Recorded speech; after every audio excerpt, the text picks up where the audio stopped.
ఊర్లోని ప్రధాన వీధులన్నీ కూడా మరి నీటిమయమైనవి. మరి ఇవన్నీ కూడా అవటానికి కారణం ఏంటంటే వాళ్ళు డ్రైనేజీలు ఏదైతే ఇంటి ఎదురుగా ఉన్న వాళ్ళందరూ కూడా ఎవరికాలు మూసేసుకోవడం ఒక కారణం అయితే, మరి వ్యర్థాలు ప్లాస్టిక్ అవ్వచ్చు, అలాగే ఇప్పుడు అన్నీ మీరు ఏదైతే చూస్తున్నారో ఈ డ్రైన్లో మొత్తం మరి వాడుకంగా రోజు వాడే ప్లాస్టిక్ పదార్థాలు కానీ, అలాగే ఏదైతే థర్మోకోల్ షీట్లు కానీ అన్నీ కూడా ఇందులో వేయటం జరిగింది. సుమారు రమారమి 3 లారీల వరకు మరి దెయ్యాల దగ్గర స్ట్రక్ అయిపోయి ఉంది. మరి దీన్ని క్లీన్ చేయాలంటే ఇక్కడ ఎంక్రోచ్మెంట్స్ ఉన్నాయి, ఇందులోకి మెషిన్ వెళ్ళాలి. మనం వాడుకునేటప్పుడు అనేక సార్లు మనం ప్రజలకు చెప్తున్నాం, ఎప్పుడైనా ఇటువంటి భారీ వర్షాలు వచ్చేటప్పుడు ప్రజలు ఇబ్బంది పడతారు, ఎవరికి వాళ్ళు డ్రైన్లు వేయొద్దు, డ్రైన్లు మూయొద్దు, డ్రైన్లు క్లీన్ చేసుకోవడానికి అవకాశం ఉంటుందని. ఇటువంటివి వచ్చినప్పుడు మునిగిపోయినప్పుడేమో వాటర్ వచ్చేసిందని చెప్తారు, మనకు కూడా బాధ్యత ఉండాలి. మరి ఏదైతే ఇక్కడికి వచ్చామో ఇప్పుడు ఇదంతా కూడా ఈ గారు, కమిషనర్ గారు, మేయర్ గారి ద్వారా అన్నీ కూడా చూడటం జరిగింది. ఇక్కడ ఏదైతే 20 ఫీట్ మరి రోడ్డు తీసి రోడ్డు ఫార్మేషన్ చేసి పర్మనెంట్ సొల్యూషన్ చేయాలని అంటున్నారు. ఇక్కడైతే 3 ఎంక్రోచర్స్ ఉన్నారు, మిగతా పక్కన పెడితే ఆ 3 ఎంక్రోచర్స్కి ఆల్టర్నేషన్ అరేంజ్మెంట్స్ చేసి ఇది క్లీన్ చేసి డెఫినెట్గా రేపు భవిష్యత్తులో కూడా ఇంత వర్షం పడినా కూడా ఉండకోకుండా ఉండేటట్టుగా చూస్తాం.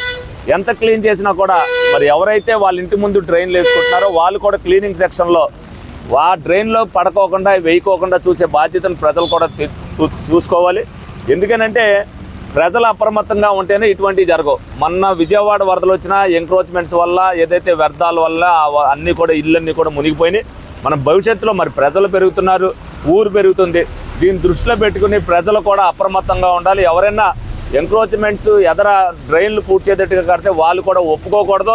మున్సిపాలిటీ వచ్చి తీసేదాకా కాదు, వాళ్ళు కూడా అబ్జెక్షన్ చేస్తేనే ఇటువంటివి రాకుండా ఉంటాయి. భవిష్యత్తులో ఇటువంటి రాకూడదంటే ప్రజల సహకారం అంతా కూడా ఉండాలి.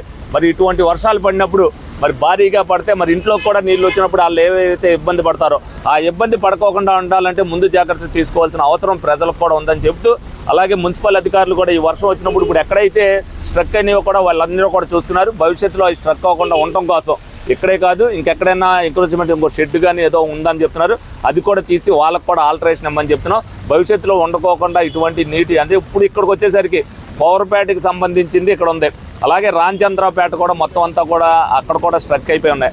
అది ఏంటంటే వ్యర్థాలు అందరూ కూడా ఎవరికాలు అది కూడా చెప్పాం. రేపొద్దున వ్యాపారస్తులకు కూడా చెప్తాం, ప్రతి ఒక్కళ్ళ దగ్గర కూడా ఎవరైతే మూసుకున్నారో